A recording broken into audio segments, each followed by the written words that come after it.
বন্ধুসকল নমস্কাৰ। আজি মই আপোনালোকক দুটা আখৰৰ বিষয়ে ক'বলৈ লৈছোঁ।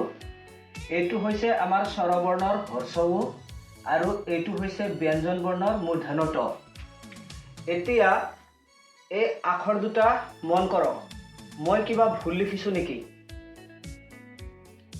আমি বহুতেই এনেকৈ হ্ৰস্ব উ আৰু মূৰ্ধন্য ট লিখি থাকোঁ, কিন্তু আপোনালোকে যদি আমাৰ অসমীয়া ব্যঞ্জন বৰ্ণ আৰু স্বৰবৰ্ণ থকা কিতাপ এখন মেলি লয় আৰু এই আখৰ দুটা গভীৰভাৱে চাই দেখিব যে প্ৰকৃতাৰ্থত আমাৰ দুয়োটা আখৰেই লিখা ভুল হৈছে।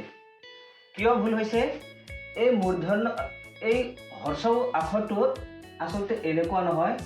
হ্ৰস্ব উত এইডাল দিয়াৰ পিছত এইটো চিধাকে আহি এনেকুৱা হয়, আৰু এই যে আমাৰ এইটো দিছোঁ, এইটো ইয়াৰে পৰা দিলে ভুল হ'ব, ইয়াৰে পৰা নহয়। এইটো ক'ৰ পৰা হ'ব? এই যে আছে এইডালৰ পোনে পোনে গৈ ইয়াৰে পৰা আহি হ'ব।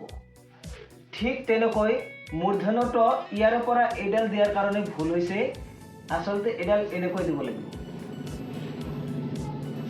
এইটো পোনে পোনে গৈ ইয়াৰে পৰা উঠাব লাগিব, তেতিয়াহে মূৰ্ধন্য ট শুদ্ধ হৈছে। আপোনালোকে বস্তুটো মন কৰিব আৰু এনেকৈ লিখিলেহে বস্তুটো শুদ্ধ হ'ব।